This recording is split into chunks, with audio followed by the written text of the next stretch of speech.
Oh,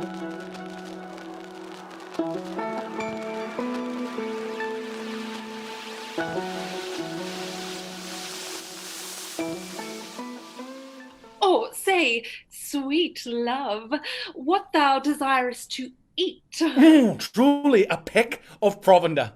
I could munch your good dry oats. Methinks I have a great desire to a bottle of hay. Good hay, sweet hay. Hath no fellow. Good morning, well, good afternoon, or good evening, whatever it is in your part of the world right now. My name is Haki Pepo Olu Crisden, and today I will be hosting the streamed Shakespeare Roundtable discussion of Filthy Shakespeare, which is both a book and a topic on Shakespeare's double entendres, lots of sexual references. He's been called perhaps the most filthy writer ever. The book that we were using for this is actually called Filthy Shakespeare. And the author writes in the book, his plays and poems are stuffed with the kind of double entendres and obscene wordplay that would make our most risque stand-up comics blush. And if you read through this book, you come to see just how true that is. Every one of the plays, most of the sonnets are just full of all manner of filthy puns and double entendres. And one of the questions we'll look at today is why understanding all of those puns and knowing that they're all there and all those filthy jokes, understanding them all, are more than just, it's more than just a means for a lot of Forever 12 giggles. They actually add another layer or two or more of meaning to the text. And we're going to take a look at some of that and some other things today. So joining me here today are Stream Shakespeare regulars, Kim Jones. Hi, Kim. Hello, how are you? Yep. And Geoff Sirmai. Hello, g'day. Great. So Kim, we'll start with you. Just introduce yourself briefly and we'll get going. Hello, everyone. My name is Kim. I'm from Ireland originally, moved to Sydney 4 years ago. I've been involved with Stream Shakespeare since the early days of 2020 in the middle of lockdown, and I've done quite a few shows with them. One of them being I did Midsummer Night's Dream and Love's Labour's Lost, which are two that we might discuss a bit later. And I played Hermia in A Midsummer Night's Dream 2 years ago at the Guild Theatre as well. Very good. Geoff? Yes, and I'm Geoff Sirmai. Again, I've been very much enjoying working with the Stream Shakespeare gang, most recently in The Merchant of Venice, but also at Titus Andronicus, The Winter's Tale, Much Ado About Nothing, a few others anyway. Having a lot of fun with the serious right through to the less so. And on stage, I've played roles in Winter's Tale and Merchant, and also in A Midsummer Night's Dream.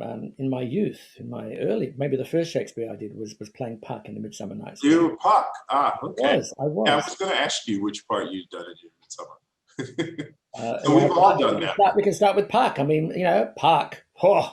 Snap. So look, I'm a stage actor, stage and screen actor, and lockdown has been an interesting time. But working on screen and being able to to share with audiences ideas and thoughts and discussions like these has been very much part of the joy of making creativity where it seemed there would not be. Yeah, I'm into that. So let's see. With the book, I should say, the book that sort of started all of this, the idea of having this conversation, is called, the full title is Filthy Shakespeare, Shakespeare's Most Outrageous Sexual Puns. It's by an academic named Pauline Kiernan. Pauline Kiernan, Kiernan. If you're interested in looking that up.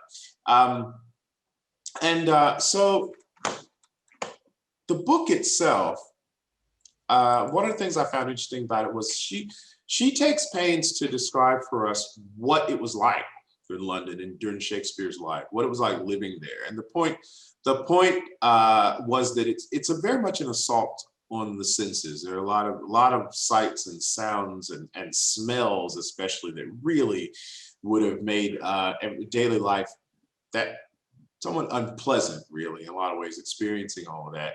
But the reason she needed that context, I believe, was because she wanted to show the mindset, what day-to-day life was for the people who were listening to all of these things. Because some of the language that she goes through, if you looking at her interpretation of it, is quite vulgar. But you would have had to do perhaps a little bit more to provoke a response from an audience that was used to seeing such, horrors of like urban life pre-sanitation. So that, I think that was important. Can we talk? One of you can talk a bit about how the language, what your thoughts were about how things are maybe different in Elizabethan times, as far as how people received this language in the theater. Yeah, so one of the things that I thought was quite interesting that I hadn't known previously was that the Globe Theatre was on Bankside of the Thames, and that's where all the brothels were. Yes. So if you were going to go to the theatre, you were walking through that part of London. And I feel like that shifted my perspective a little bit, because you have to go to the seedy part. It's almost like having to go to the red light district to go to the theater. You know what it is, yeah, right? So there's already like an element of, I guess, naughtiness almost about going to the theater itself, regardless of what play is on. Which I think sometimes when you see period dramas set in, like a Jane Austen book or something, and they're going to the theater and they're all dressed up and they've got a box and all that stuff, and it's almost like this elitist. Obviously there were the groundlings in those theaters as well, but you don't usually see that. You see the ostentatious people going to the theater, and when you imagine, like, you can't possibly imagine them going to, like, walking through a street of brothels to get to the theater, right? That's right. Yeah. So that shifted it a little bit for me. Another thing I found quite interesting was her discussion of London Bridge and of the plague, and the fact that people were being assaulted by crowds and by smells. And obviously the river itself would have been very polluted and been disgusting. So it wasn't the picture perfect image of London that perhaps people have now. Not that it is. I think what's also interesting is to take in the attitude to the theatre as well, because in many ways, for a lot of society, not just being in that area, in the Bank District and surrounded by brothels, etc., but actually being thought of as being a pretty low down kind of profession as well. Actors, not much better than prostitutes. Right. Going to judge, but being of that world, and therefore the earthiness, may not even be that naughty to some of these people. It might actually be very basic. That's really part of that whole thing. So when you go to that district, you're going to see prostitutes in the street. You're going to have pickpockets. You're going to have smells and sights that are pretty raw and earthy. And actors. Well, we know what they're like. Right. So it's that kind of assumption that the world of the theatre wasn't high and mighty and a snobby kind of thing to be doing. Certainly not clean and pristine, but actually, down to earth. And so the world was not, anything like we think of today when we dress up to go to the theatre, or we go to a theatre in a glittering, casino district or something worse. It's interesting to kind of rethink the world of Shakespeare. No, it really is. And stop thinking of him as being incredibly elite and up there because of the language, which is difficult for sometimes in this day and age. But to actually put it back in context and go, no, he's just talking stuff that people really got. Right, and so because of that, you're using with all of this kind of language, engagement obviously is a huge thing. Anybody writing a play wants that, and so he knew that Shakespeare knew that this was a way you get everyone's attention, get them engaged, get them entertained. Then once you've got them, you can tell them all manner of stories. You can make all kinds of points. You can make all kinds of social commentary. But he knew the hook, and he wasn't afraid to use. Yeah. Well, look, we make the joke about, sex sells, when we talk about marketing, or we talk about, soap operas or dramas or movies, even that kind of aspect will draw people in, and then you can make it a mystery, or you can go deeper. I'm sure it is always, it is ever thus, if you like. It's always been that. Sorry, I'm sorry, Geoff. I wanted to remember to say there are a few. We talk about how, like, the opinion of the theater and of actors and stuff like that. There are some wonderful parts of the book where we talk with people moralizing against the theater. Just, this is terrible. They show up, they come to the theater, and they listen to all this filthy stuff, and then they go off with their paramours or their whores or what. It's just, there were some folks who were very, very, very anti-theater on moral grounds. In fact, the word play, one of the things I thought was just a bit funny is the word playboy apparently comes from young boys who played in theater. Yes. I didn't know that. That was interesting. Look what became of that. Indeed. So, yeah. All right. So the book, by the way, it's a really quick read. But what we wanted to do is get a little bit into the text and how an actor or a director, specifically I think actors will talk about a bit more here, might be affected by reading some of the translations and having a full understanding of perhaps a second and maybe even a third meaning of what some of these words really mean, what's really going on in some of these scenes. So Kim, I'll start with you on this because fortunately there are a couple of scenes that are handled explicitly in the book that you've done, that you've performed. And let's start with the exchange between Hermia and Helena. It's actually Helena speaking in A Midsummer Night's Dream. Lo, she is one of this confederacy. Now I perceive they have conjoined all three to fashion this false sport in spite of me. Injurious Hermia, most ungrateful maid, have you conspired? Have you with these contrived to bait me with this foul derision?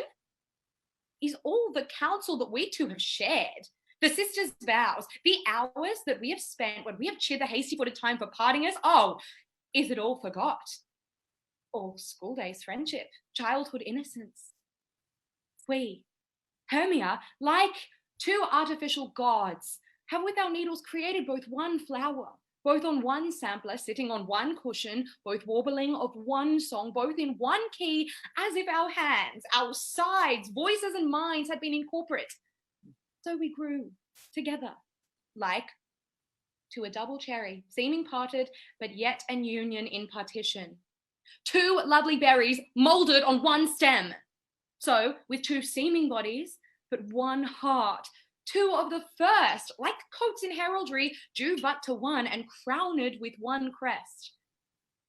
And will you rent our ancient love asunder to join with men in scorning your poor friend? It is not friendly, it is not maidenly. Our sex as well as I may chide you for it, though I alone do feel the injury. Talk a bit about how you approached that scene when you worked on it before, and then talk a bit about how you might approach it a little bit differently, having read a bit about what the book says about it. Sure. So the scene is the four lovers scene. So for people who may not be quite so familiar with it, Hermia has eloped with her love Lysander to the forest, and she's being pursued by Demetrius, who's in love with Hermia, and Helena, who's in love with Demetrius. And then there's some fairy mischief and some spells are cast, and then both boys fall in love with Helena, and Hermia, who gets lost, comes across them again, and suddenly her two lovers are pursuing her best friend, and chaos ensues, and it's hilarious. So Helena obviously has no idea what's going on and assumes that there's a joke going on, and Lysander, Demetrius, and Hermia have ganged up and decided to make fun of her. So she turns on Hermia instead of turning on the boys. Oh, she does give them a bit of a talking to, I suppose. That's not fair. But she does turn on Hermia. And I have the text open here, so it's such a long speech. And actually, when we did it, it's worth mentioning that a lot of the lines that are in the book, she mentions that they're often cut. And they were cut in this case. They were. So we actually left out a lot of the lines that were the subject matter of this book. That's right. Yes. So the lines were, we, Hermia, like two artificial gods, have with our needles created both one flower, both one sampler, sitting on one cushion, both warbling of one song, both in one key, as if our hands, our sides, voices, and minds had been incorporate. So we grew together, like to a double cherry, seeming parted, but yet an union in partition. Two lovely berries molded on one stem, so with two seeming bodies, but one heart, two of the first, like coats in heraldry, due but to one and crowned with one crest. And will you rent our ancient love asunder to join with men in scorning your poor friend? It is, Helena has got some really, really, really long speeches, long monologues in there. But that's only about a third of it. But yeah, so like I said, we left, obviously I had read the full play, but we did leave those scenes out. So when I was acting, I wasn't reacting to those lines. Right.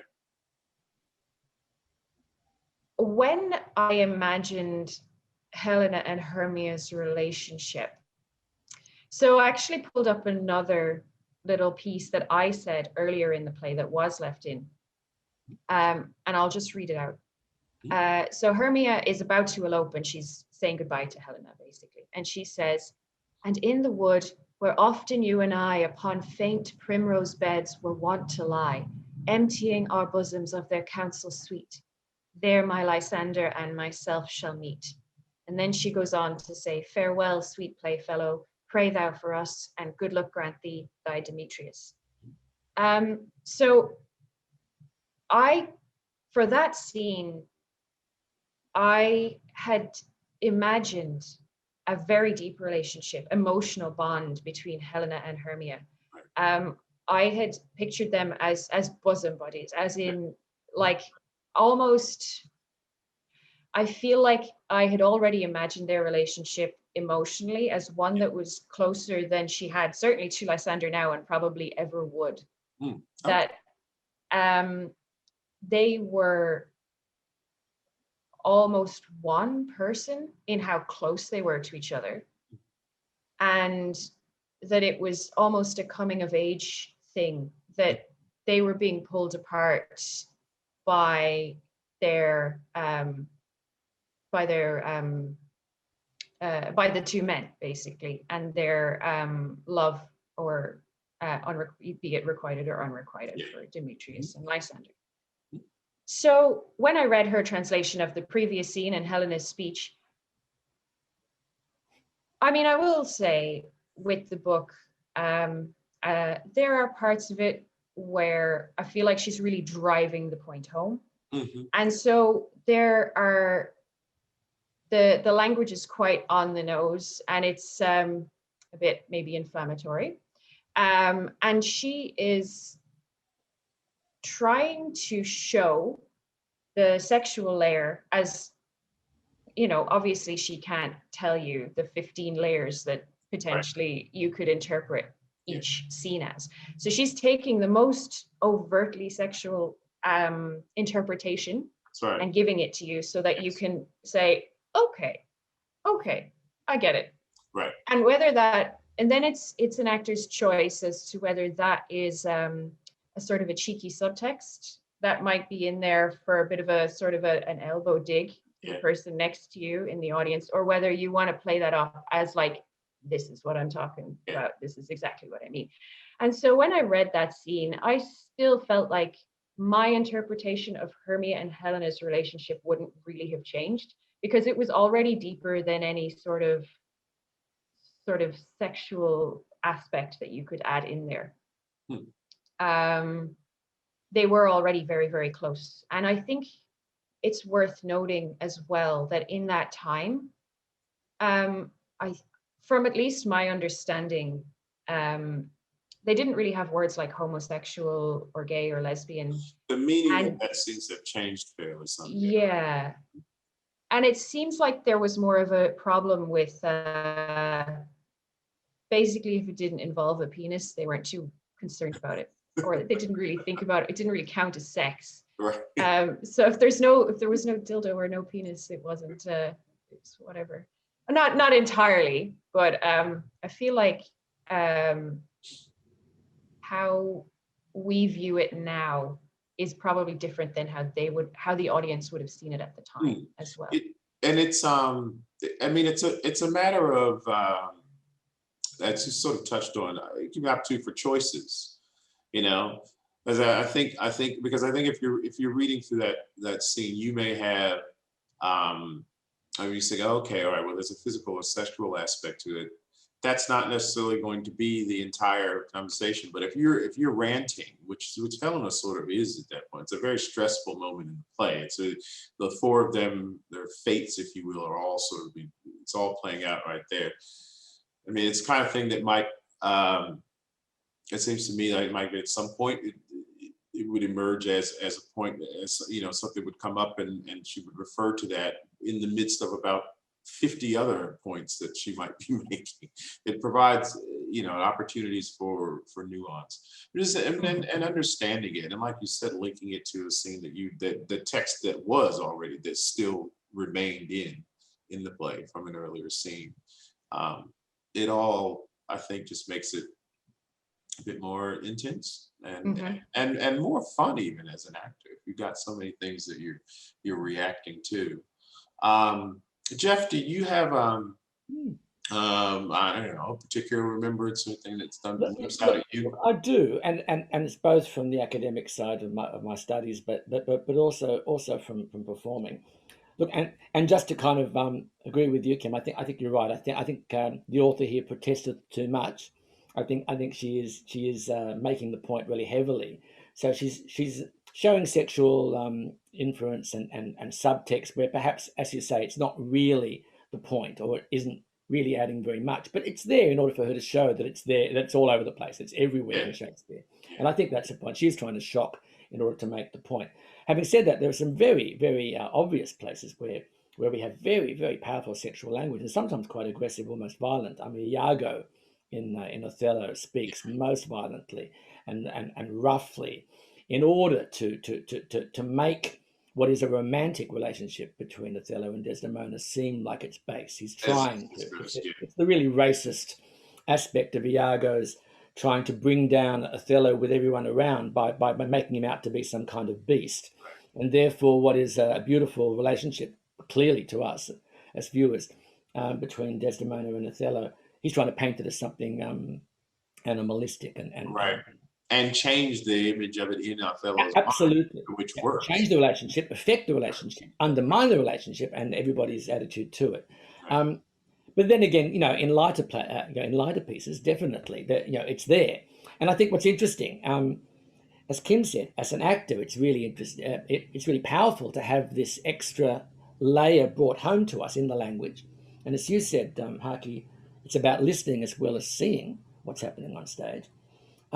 And for an actor, that subtext is really important because it does add layers. It does add something to us, and giving us more to play with. Whether it's a comic scene or it's a romantic scene, Romeo and Juliet, there's a heap of very, very powerful sexual language between basically a couple of teenagers on heat, wanting to get together from the moment they see each other, probably beforehand, going to a party, hot for it. It could just as easily be a scene from Greece. It's exactly that sort of feeling, and we understand it and we relate to it. An audience would relate to it now as it did then. But what is lovely, I think, about what happens in this book is that it finds the meaning in those scenes where it's not so obvious, where it's not clearly the the primary thing that's going on. And that definitely adds something for the practitioners. And that's Kiernan's point, I think, that as dramatists, as writers, directors, and as actors especially, having that texture adds a lot. It's backstory, but it's also subtext in the relationships and in what's happening on stage, and the engagement adds between the characters, and therefore makes more of a connection with the audience. And so, the whole thing being that an audience gets it, in Shakespeare's time, maybe less so now because we've become prurient and more oversensitive about these things, or we just assume Shakespeare is high art all the time. But an audience getting these things, as you say, it's joyful. It's adding humour to these situations, and it's relatable more than anything else. And I think that's what's really powerful about Shakespeare: that the high and low, the people dressed up, like you said, as if they were going into a Jane Austen opening night, or the groundlings sitting there throwing things at each other and being bathed or rained on while they're watching it. They're all getting it at the same time. Even the people in the expensive seats, all dressed up, are quietly snickering behind their hands. Yes, because they get it too, as we all must. We're human. Oh, one of the real joy, like that. The production. Those most probably don't know the production of A Midsummer Night's Dream, in which Kim played Hermia.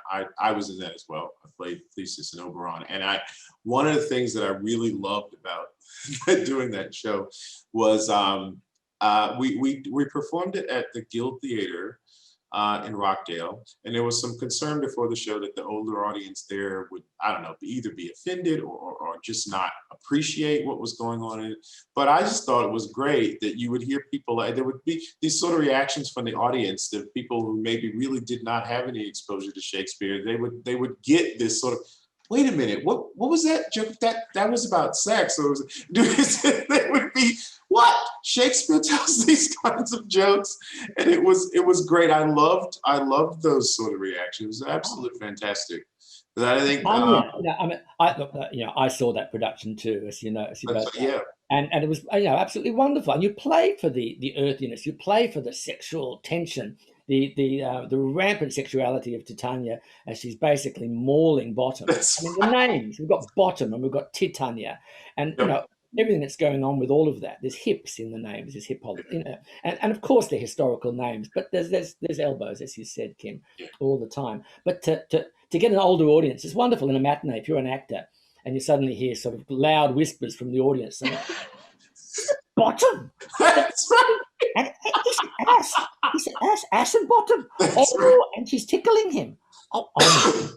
Right, as the dominoes start to fall and to play like the penny drop. Wow, okay. I never thought one of the things that would be cool, I think we were talking about this recently, but I think one of the things, so like if you go online, one of the things many people use is No Fear Shakespeare translations, and those are extremely helpful, but they are also completely sanitized of almost any sexual double meanings or even some violent things, or the references to diseases or VDs and things like that. None of those, they are just not included. So it would be interesting to put the No Fear translations next to Pauline Kiernan's translations and the original text, so that you just see all the different levels of things plays on. I think that'd be great. I have to say it would be so useful as an actor, as I'm sure you both agree. And I completely agree with what Geoff was saying. I'm glad you brought up Iago, Geoff, because I remember I was telling Haki yesterday. Haki directed a short scene, the temptation scene, and he cast all women. So I was Iago, and then there was two colleagues of ours, Emily and Raisa, playing Desdemona and Othello, respectively. And so I was reading up on the scenes beforehand to get an idea of Iago's character. And there was that scene where he has the bit of banter with Desdemona. And there's obviously something, he's obviously being vulgar in the scene, and Desdemona's sort of telling him off, but she's obviously enjoying the joke. But I could tell there was a layer of that scene that I wasn't getting. And I kept reading it, and I was reading the No Fear translation, and I'm like, yeah, but that's not funny. Like, that's not, what am I missing? And then I read Pauline's description of it, and I was like, oh, that makes so much more sense now. And I think that you're definitely missing a layer of Iago's character if you don't appreciate that he's not just racist and he's not just sexist, he's vulgar. Yeah. Like he takes everything and just turns it into this vulgarity, this base animalistic sort of thing. Right. And you're just humanity, make it monstrous. Exactly. He robs it of its humanity. And you're just not interpreting, well, no, that's you're missing an opportunity to add a layer of complexity to that character if you don't appreciate that. Yep. Can I just say, isn't it wonderful when we appreciate that all these things are there in Shakespeare, and we're not forcing it into it. We're not. No, at all.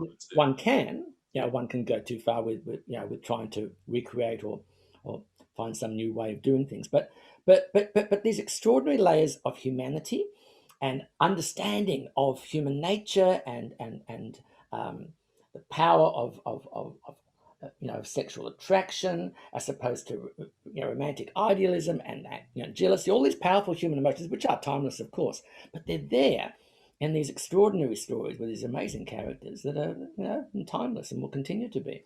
And here we are, picking out more things that add to the texture for actors and for viewers alike. Yeah, I think one thing I just read, Hamlet.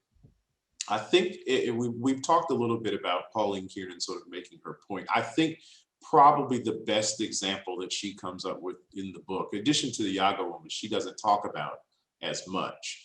But she has several in their comments on the translations on Hamlet. I think that's her best argument for really demonstrating, her best examples, where she really demonstrates how the language and understanding it and knowing about all the double entendres adds to meaning of the character, because it's a progression in Hamlet. His mind becoming more and more and more exercised. His language becomes more and more vulgar. He's tormented by this sort of base images in his mind and this perception of what his mother has done, which he begins, perceives as incestuous and everything.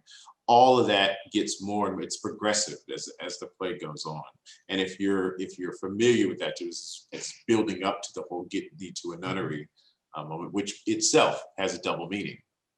Nunnery, brothel. Yes. Get thee to a nunnery. Why wouldst thou be a breeder of sinners? I am myself indifferent, honest, but yet I could accuse me of such things that were better my mother had not borne me. I am very proud, revengeful, ambitious, with more offences at my beck than I have thoughts to put them in, imagination to give them shape, or time to act them in. What should such fellows as I do crawling between heaven and earth? We are arrant knaves all. Believe none of us. Go thy ways to a nunnery.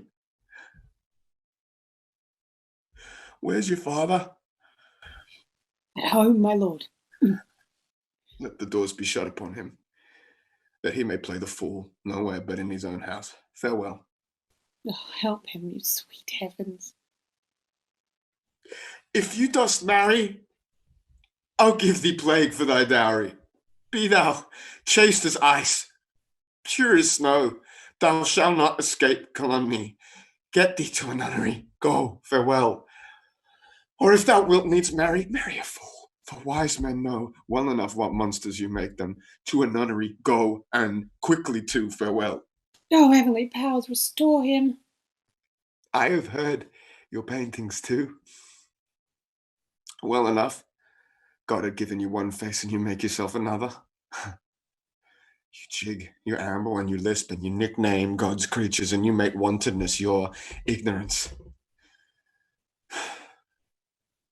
Go, I'll no more want. It hath made me mad. I say, we will have no more marriages. Those that are married already, all but one, shall live. The rest shall, as they are. To a nunnery, go.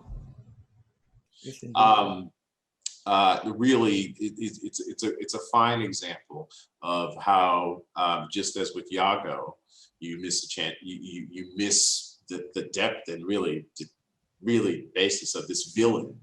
you miss the psychological torment that Hamlet's going through, you know, on some level, if you're not familiar with all of the double meanings of what he's saying. Okay. So go ahead. I'm sorry, Geoff. Well, no, I was just going to say, I mean, we can even mention some of those little passages. Is that there's a piece that Kiernan quotes early on in the book, which has those references. It's the scene where Ophelia and Hamlet are speaking, and he's being deliberately sort of weird with her, and she doesn't really quite know how to take him. Lady, shall I lie in your lap? Oh, my lord. I mean, my head upon your lap. Aye, my lord. Do you think I meant country matters? Well, that's a fair thought between a maid's legs. What is, my lord? Nothing. You are merry, my lord. Who, I? But he says, lady, shall I lie in your lap? Oh, no, my lord. I mean my head upon your lap. Aye, my lord. Oh, do you think I mean country matters? And she replies, I think nothing, my lord. And he says, well, that's a fair thought to lie between maids' legs. What is, my lord? Nothing, no thing. You are merry, my lord. And Kiernan pulls this apart and gives us the meanings that the listeners at that time would have associated with those words.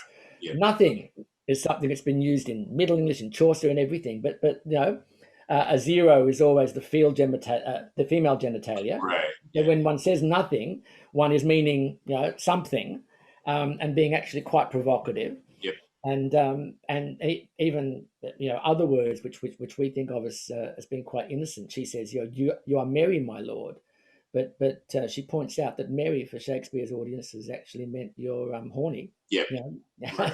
So they're having actually quite a playful conversation, even though she's appearing to be naive. Yeah, right. That's exactly right.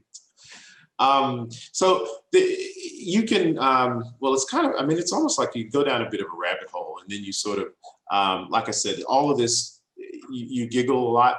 You see some of it, hashtag Forever 12, like I said.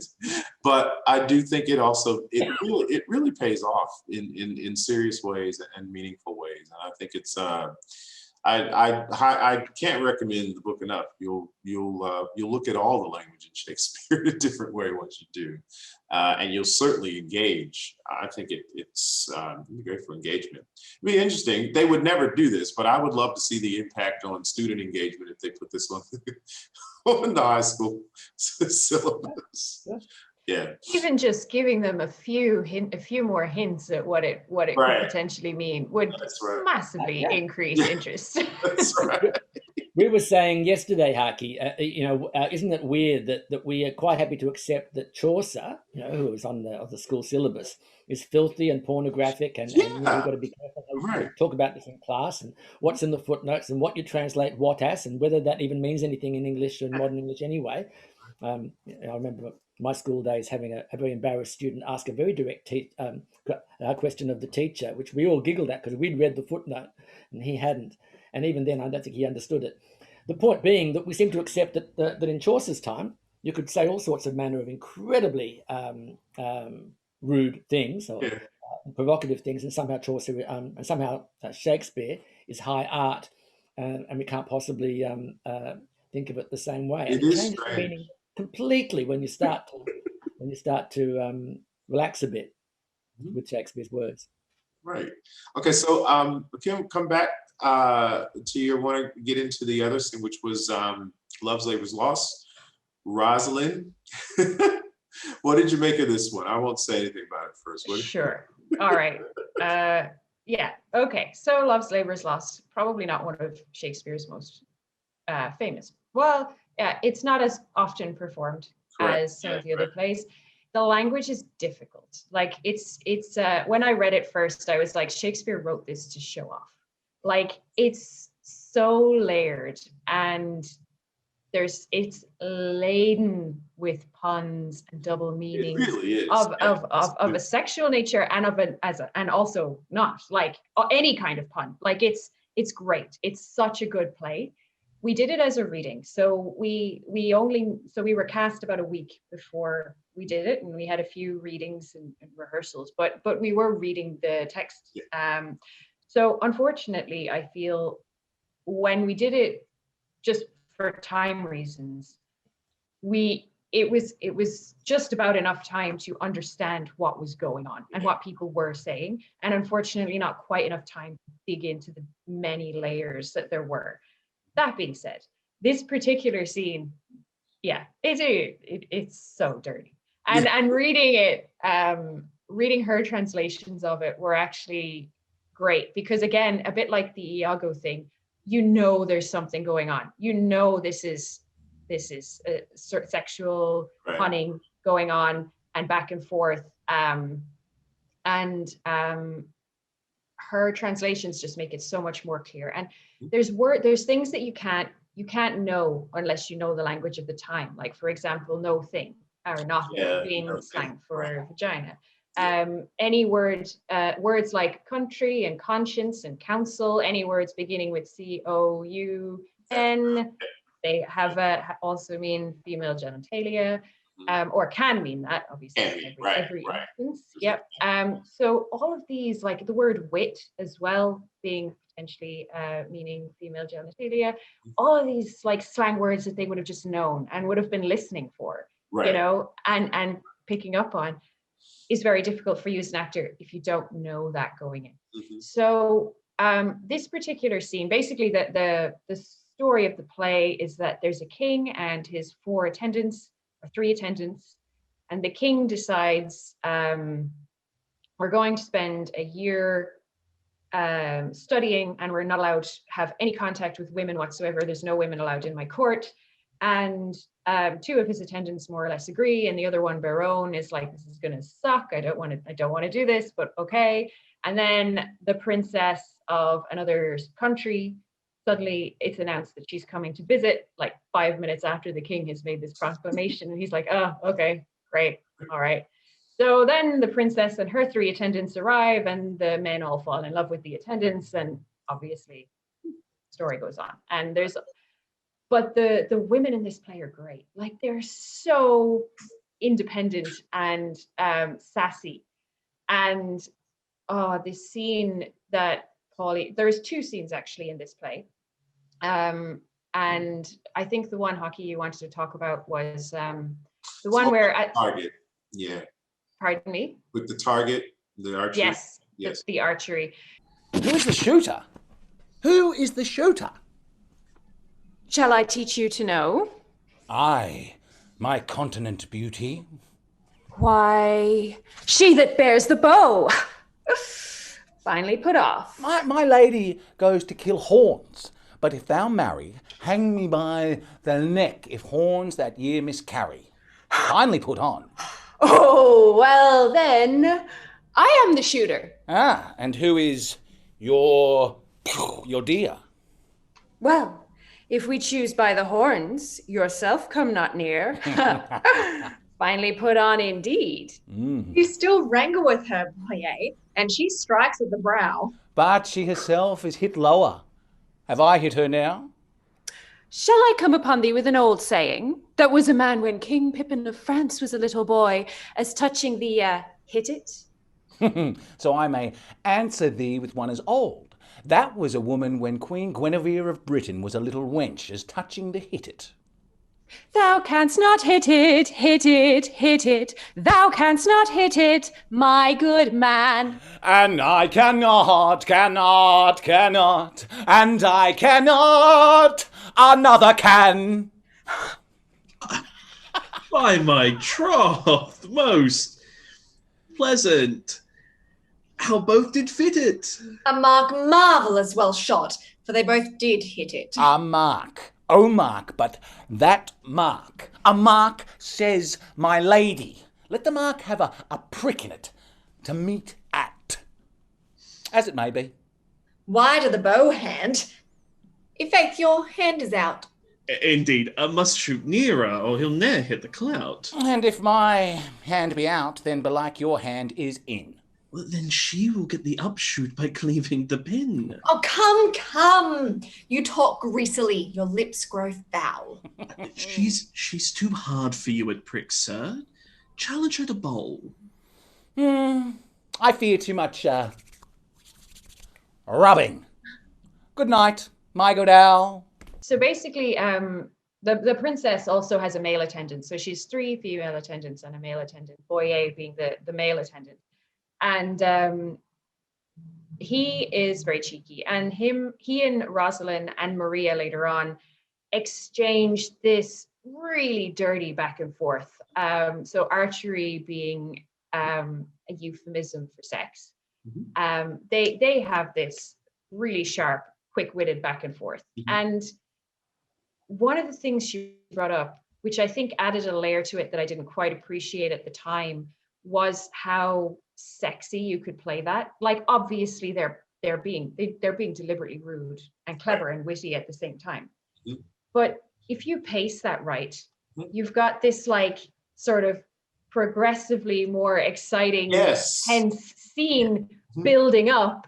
And it just adds this incredible layer of hilarity and cleverness to the scene. And yes, I mean, I'll be honest, it's very obvious that it's about sex. Like, there was no, it was more just exactly what they were saying that was that was an open question. It was, this play is very obvious that like these back and forths, you know they're about sex, and it's just that little bit of extra information that you need to be able to fully appreciate how clever the scenes are. So it certainly wouldn't have changed how I played it, but it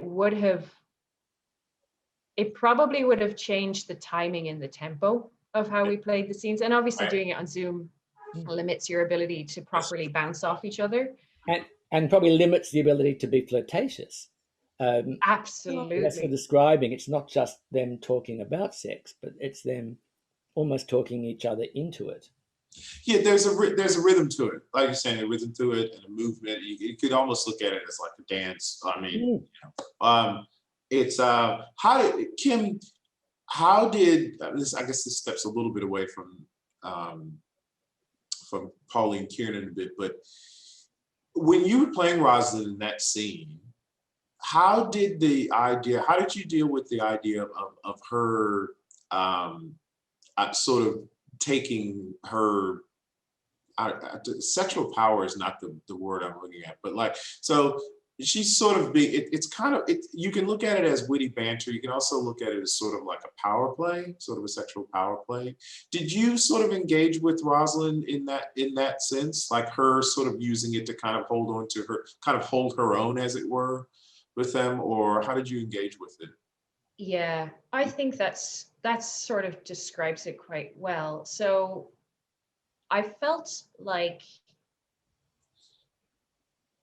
the way I interpreted it, and the way our kind of setting for that play was we did it in a sort of a modern corporate setting. So the king the king and his attendants were seen as like the CEO and his board of directors, and then the queen or the princess and her attendants were another company, and there was going to be a merger. So the way I had interpreted it was, these are women in a man's world. And even if you do it in the context of them being kings and queens in a medieval world, it's the same thing. They're women playing a man's game, and to be able to, you have to be able to give as good as you get, and sort of, you can't be sensitive. You have to have the thick skin. And so the way I had interpreted it was definitely she enjoyed it. It was one-upping your opponent. It was a joust, that sort of thing. Later on in the play, when things get a bit more serious and she realizes that Baron is actually in love with her, I felt like my interpretation was that made her quite uncomfortable. Like, she wasn't prepared for that. Like, it was, for her, it was always fun and games. And so she kind of froze a bit when that happened and freaked out a little bit. Now, other stuff is going on in the play, and you could definitely interpret it differently than that. But that was my interpretation, was it was a jousting match between someone who had to fight for her place in society and was playing a more typically male role. maybe than some other women of the time would have. Yeah. Right. And the banter then, I guess, I mean, if you sort of a keen focus on the banter and the double entendres with it, I guess would help to sharpen that aspect of it. You could be more like really sort of take it out of an opponent, as it were. Yes. Really fine tuning and focus on the banter that way. Yeah, so Pauline actually does talk about another scene where Baron and Rosalind first speak to each other, and they actually knew each other already. So yes. Did not I dance with you in Brabant once? Did not I dance with you in Brabant once? I know you did. How needless was it then to ask the question? You must not be so quick. 'Tis long of you that spur me with such questions. Your wit's too hot, it speeds too fast, 'twill tire. Not till it leave its rider in the mire. What time of day? The hour fools should ask. Now fair befall your mask. Therefore the face it covers. Oh, and send you many lovers. Amen. So you be none. Nay, then will I be gone. Baron says to her, did I not dance with you in Brabant once? And she says, did I not dance with you in Brabant once? Now, when I read that, again, like I said, we didn't really have time to like go beyond the surface meaning and just understand what was going on. But Pauline mentions that Brabant is a region in the Netherlands. Nether right. regions. Yeah, and so I was like, oh, again, like the Iago thing. It was like, this makes so much more sense now. So he's saying, didn't I sleep with you before? And she said, didn't I sleep with you before? And you know, it's very clever, and it really makes those exchanges. I think to an audience watching that in Shakespeare's time and getting all those jokes, they would have seen each layer for what it was and appreciated how clever these characters were. Definitely. Yeah. Fantastic. All right. Let me see. There was another thing I wanted to get to just a little bit. Yeah. So things have changed. We've discussed that quite a bit. It's not exactly the same as it was. Things maybe have been said back then that saying the same things now would be interpreted a little differently. I do find it funny that I find the instances where things haven't changed much to be quite funny. Whereas, like, you know, in Love's Labor's Lost, hit it means the same thing in sexual context as it does today, and I find those sorts of occurrences pretty funny. Well, just a quick example of that, just from Merchant, which all three of us were in quite recently. But again, the relationships between father and daughter, and daughter and and lover, and these things happening, and there's subtext in Shylock telling Jessica to keep her windows shut, and be careful of all the partying that's going on out in the street. It's clearly all about her virginity, or what he supposes would be her virginity, and all that kind of thing. But the relationship between the father and the teenage or the young daughter is exactly the same as it might be. You could do it that could be an entire PhD thesis or something about fathers and daughters in Shakespeare. And one of the big elements of it would be the subtext of a lot of these things the fathers say to the daughters. And I played Lord Capulet, and his just, when he blows up at her, the language and what he says and what it actually means, as far as when you look into the slang and the double meaning that he gets into. How now, chop lot, what is this? Proud, and I thank you, and I thank you not, and yet not proud. Mistress minion, you thank me no thankings, nor proud me no prouds, but fettle your fine joints 'gainst Thursday next to go with Paris to St. Peter's Church, or I will drag thee on a hurdle thither. Out, you green sickness carry-on. Out, you baggage, you tallow face. Fie, what are you, mad? Good father, I beseech you, on my knees, hear me with patience, but to speak a word. God's bread makes me mad. Day, night, hour, tide, time, work, play, alone, in company, still my care hath been to have her matched. And having now provided a gentleman of noble parentage, of fair domain, youthful and nobly trained, stuffed, as they say, with honorable parts, proportioned as one's thought would wish a man, and then to have a wretched, puling fool, a whining mammet in her fortune's tender, to answer, I'll wed not, I cannot love, I am too young, I pray you pardon me. But as you will not wed, I'll pardon you. Graze where you will you shall not house with me. Look to it, think on it, lay hand on heart, advise. And you be mine, I'll give you to my friend. And you be not, hang, beg, starve, die in the streets, for by my soul I'll never acknowledge thee, nor what is mine shall never do thee good. Trust to it, bethink you, I'll not be forsworn.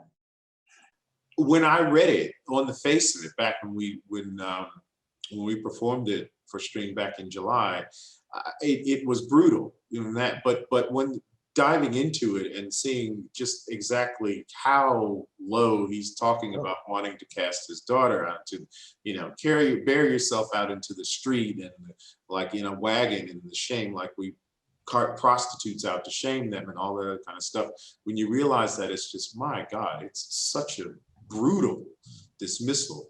But he had a lot. There's a lot in Shakespeare, about fathers and their treatment of their daughters. He had quite a bit to say about that, and understanding of books like Kiernan definitely adds to that. Absolutely.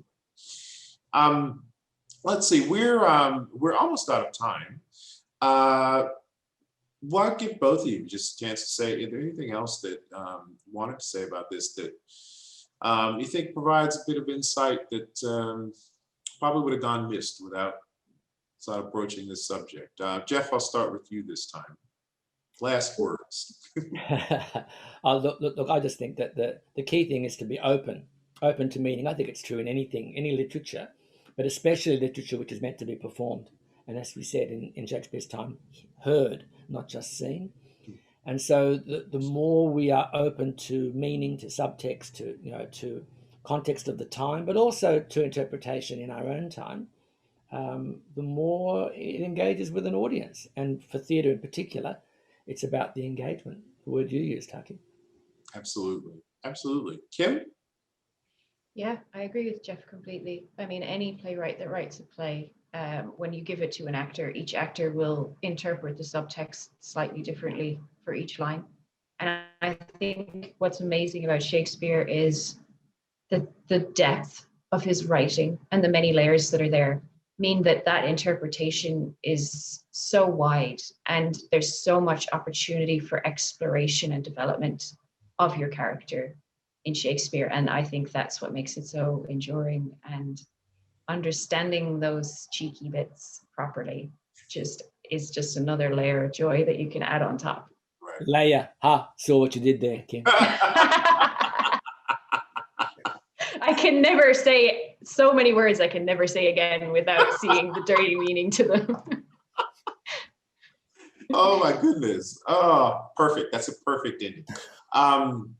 Let's see. Thank you all so much. First of all, thank you, Kim and Geoff, for joining me here today. And to our audience, thank you so much for joining us for this Filthy Shakespeare Roundtable. We hope you enjoyed it. Please visit www.streamshakespeare.com for all news, events, and content from Stream Shakespeare, including on-demand recordings of our performances for Merchant of Venice and Richard III and other plays, sonnets, and also stay tuned over the holidays for a few special surprises we'll have for you. And coming up in 2021, our next fully staged production will be Henry IV, Parts 1 and 2. That'll be directed by yours truly. So thanks.